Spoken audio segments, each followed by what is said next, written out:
Het belangrijkste nieuws van Curaçao in het Nederlands. Extra Journaal. Vers van de pers. We gaan weer terug naar de centrale bank, want gisteren werd er een toelichting gegeven op het economisch bulletin. Juni 2025. De directeur van de centrale bank, Richard Doornbos, legde uit dat Curaçao de gevolgen van de COVID-pandemie achter de rug heeft. Dat ze zich op middellange termijn bevinden van een positief groeipad. Dat klinkt mooi, maar er zijn natuurlijk veel spanningen, geopolitiek. Er zijn veel zaken waar we eigenlijk geen invloed op hebben, die wel invloed hebben op onze economische groei. Die is er nog steeds, maar de problemen in de wereld zijn er en ja, die worden goed in de gaten gehouden. Zo legde Doornbos uit.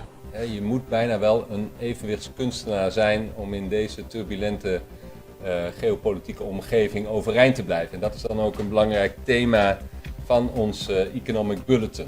Hoe zorg je ervoor dat je stabiele groei vasthoudt in die geopolitieke onzekerheid. En de onzekerheid is groot. En voor een groot deel is die onzekerheid ook het gevolg, wat we zeggen, van man-made. Eigenlijk zijn we voor een deel zelf verantwoordelijk voor die onzekerheid. Dat geldt zowel voor geopolitieke spanningen, die natuurlijk voor het grootste gedeelte gewoon door mensen uiteindelijk veroorzaakt worden. En het geldt ook voor het beleid van de Amerikaanse overheid.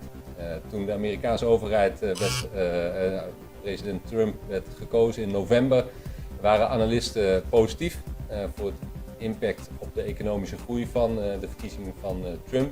Er waren eigenlijk 4 belangrijke beleidslijnen die centraal stonden in de verkiezingsperiode. Allereerst het belang van immigratie en het beperken van immigratie. En de president sprak zelf over massadeportaties en de impact op de arbeidsmarkt in Amerika. Daarnaast tarieven, het rechttrekken van het grote tekort op de lopende rekening van Amerika en de handelstarieven die dan zouden worden ingevoerd. Ook niet goed voor de economische groei. Maar hij had het ook over belastingverlaging en het doorzetten van de grote belastingkortingen die hij in zijn eerste termijn had doorgevoerd. En hij had het ook over deregulering. En die laatste 2 werden door analisten eigenlijk heel positief ingeschat. Nou, wat hebben we gezien in de realiteit is eigenlijk dat die positieve effecten, belastingverlaging, deregulering, minder zwaar zijn gaan wegen en de wat negatieve beleidslijnen voor de economische groei wat zwaarder zijn gaan wegen, namelijk de handelstarieven en de Liberation Day, zoals die werd genoemd door president Trump op 2 april en wat dat heeft veroorzaakt in de mondiale economie.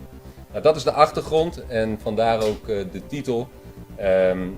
Hoe je stabiele groei kunt houden in deze onzekere situatie. Nou beginnen we altijd, en dat heb ik eigenlijk al gedaan, beginnen we met de mondiale omgeving.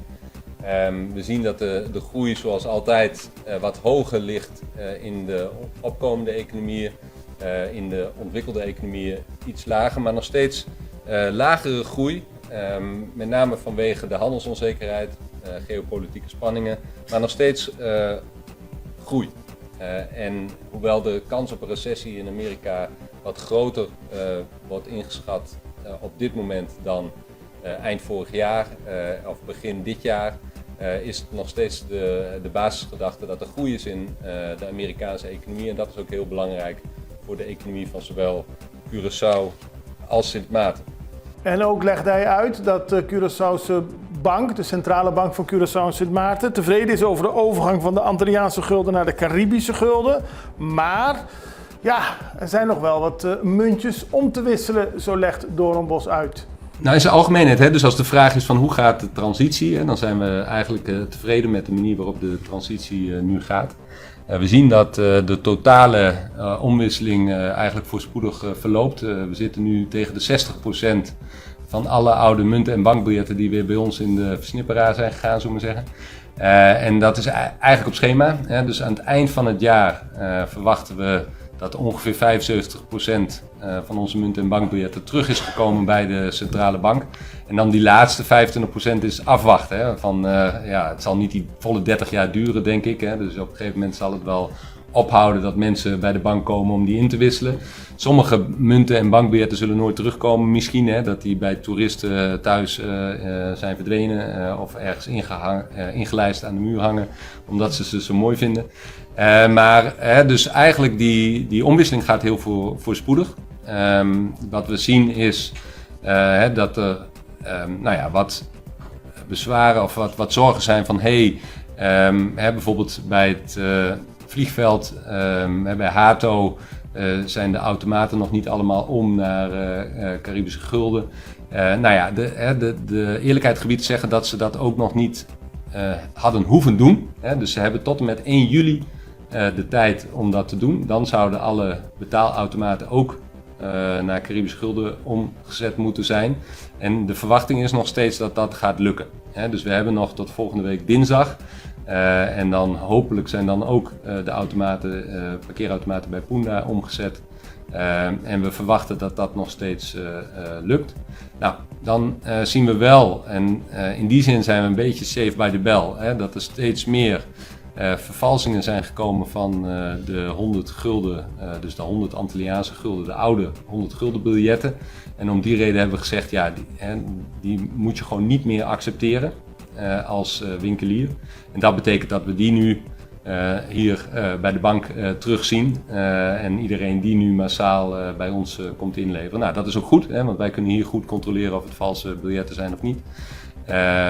Dus het onderstreept maar het belang dat we over zijn gegaan naar die Caribische gulden, omdat de houdbaarheid en de levensduur van die oude biljetten die was echt verstreken. En we liepen daarmee gewoon te grote risico's. Dus we zijn blij dat we nu nog, 4 dagen, 5 dagen hebben, waarin je met Antilliaanse guldens kan betalen. Vanaf 1 juli, dus volgende week dinsdag, kun je alleen nog maar betalen met de Caribische gulden. Dat is dan het enige wettige betaalmiddel. En dan moeten de winkeliers dus ook gewoon jou als wisselgeld Caribische gulden geven. Kunnen ze je niet meer Antilliaanse guldens geven, mag je zeggen nee, die hoef ik niet.